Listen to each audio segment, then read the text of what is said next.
Yo, what is going on, you guys? Johnny here. Welcome back to another Call of Duty news video. And I know I've been getting your messages on Xbox. Trust me, I want to get back to the gameplays too, but it is that time of year and my channel is dedicated to Call of Duty, whether it be gameplays, leaks, glitches, news, you name it, I do it all. So for right now, I'm going to ask you guys to please bear with me. The gameplays are going to come soon enough. Do not worry, I want to get back to it myself, but we do have Call of Duty to talk about, and that takes precedent over the channel.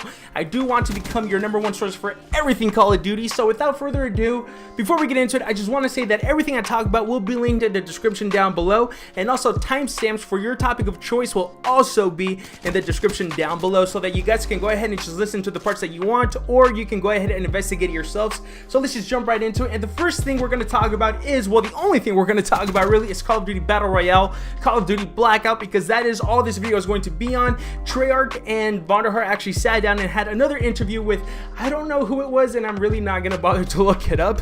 It's going to be in the description down below. You can just go ahead and check that out there. But they did talk about Call of Duty Blackout and how they have not considered making it a standalone thing. Now, they did confirm that it will be available at launch, which, by the way, good. I don't know what you're talking about it at the reveal event if it's not going to be at launch, but it's a good thing that they are reaffirming and confirming that yes, it will be available at launch, but no, it will not be its own thing. The same way that Fortnite Save the World and Fortnite Battle Royale are their two different entities. They did say that some of these things absolutely could be sold as their own entities, but we're really focused on giving you Call of Duty Black Ops 4, this huge package that you're going to play for thousands of hours. So as of right now, it is going to be available at launch, but only with Call of Duty Black Ops 4 as a whole. They're not going to go ahead and sell it as separate entities the same way maybe a Modern Warfare Remastered or a Call of Duty Infinite Warfare are right now. Those were bundled at launch. Maybe further on down the line, if it gets big enough, they might go ahead and sell it as its own separate entity. They did not say that. This is just purely speculation on my behalf. I personally think that if it becomes big enough, we could potentially see it as its own thing. However, I honestly, to be completely honest, I seriously doubt that, because zombies in itself is huge and it is not its own thing. So honestly, I don't think you should be expecting to see Battle Royale and Call of Duty as its own entity anytime soon. The next thing I want to talk about is how Treyarch is saying that it will launch with one map at launch.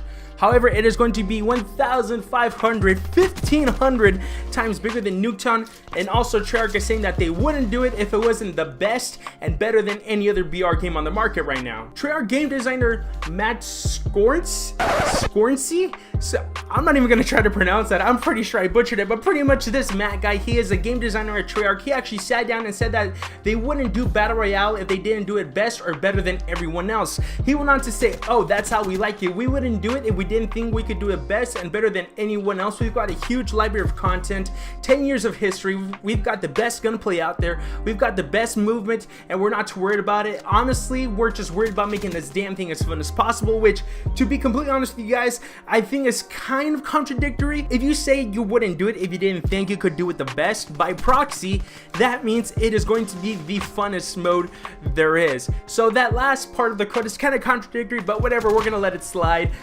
They're pretty cocky, I'm not gonna lie. First, Dan Punting is saying that Treyarch has never let you down, calm your tits, and others saying this is going to be the best Battle Royale mode, which honestly I think is kind of incredible. He also mentioned in this interview that they're not worried about Call of Duty Battle Royale because they do think that there is room for multiple variations of Battle Royale within the games industry, the same way that a Call of Duty and a Battlefield can coexist.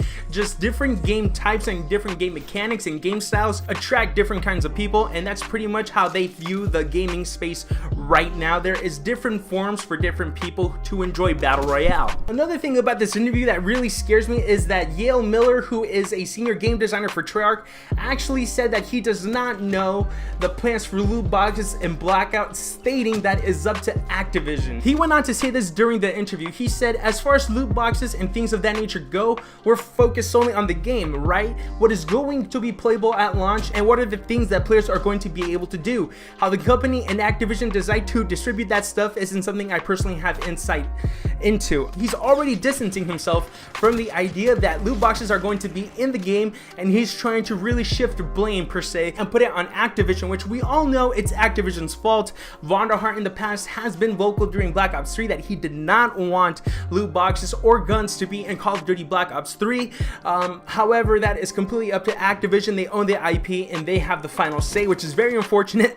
I just think it's funny that he's already shifting the blame, and the game isn't even out yet, and this is already kind of a controversy. The last thing on the list is that Vonderhaar himself actually sat down and once again reaffirmed that Battle Royale Blackout will be available at launch, but not only that, he said it will be available in first person. He also talked about the size of the map, which once again is 1,500 times bigger than Nuketown. He went ahead to say 1,500 times bigger than Nuketown, and I think that's probably being conservative, really. What that means is conservative is that that's probably the minimal size. It's going to be at least 1,500 times bigger than Nuketown. It could be potentially bigger, much bigger, or just a little bigger, but it will at least be 1,500 times bigger than Nuketown. He mentioned that he did some math, and it's a really big world. It's going to be the biggest they've ever created for sure, and you navigate it with land, sea, and air vehicles, both new and inspired by the games that came before it. Pretty much he's confirming that some fan favorite guns, weapons, characters, and even map elements, maybe even maps themselves entirely, are going to be weaved into this massive map that is going to be Call of Duty Blackout. Me personally, I'm pretty excited for it. The more I hear about it, the more I'm pretty pumped. I also really like that it's going to be first person. I think this is going to be the first Battle Royale. Actually, no, that is a lie. I think PUBG also released a first person mode like a few months ago. I'm not really a huge Battle Royale person, but if it's Black Ops, and I hate to sound like a COD fanboy, like a cocksucker here, but I'm really excited, especially if somebody like a Treyarch or even an Infinity Ward, who is in talks for doing it that next year, are doing it. I am super stoked about it. I can't wait to see what they do. Hopefully they bring back firing range or studio, depending on which Call of Duty you played. I can't wait to see if they bring that back or not. I can't wait to play with something like the FAMAS or even the Razorback from Black Ops 3. I'm super excited. Let me know what you guys think about all of this in the comments down below. What do you guys feel about Call of Duty Battle Royale? What do you guys want to see in it? What do you guys think about loot boxes, which is the most unfortunate thing? Hopefully you guys enjoyed the video. If you did, be sure to slap a motherfucking like on it. And if you guys are new around here, be sure to browse the channel. I do everything Call of Duty, gameplays, leaks, glitches, news, you name it, I do it all. So be sure to browse the channel. And if you like what you see, consider dropping a sub, joining the casual crew. Biggest dicks on the internet, 100% confirmed. Once again, slap a motherfucking like on it. And I'll see you guys next time. Peace.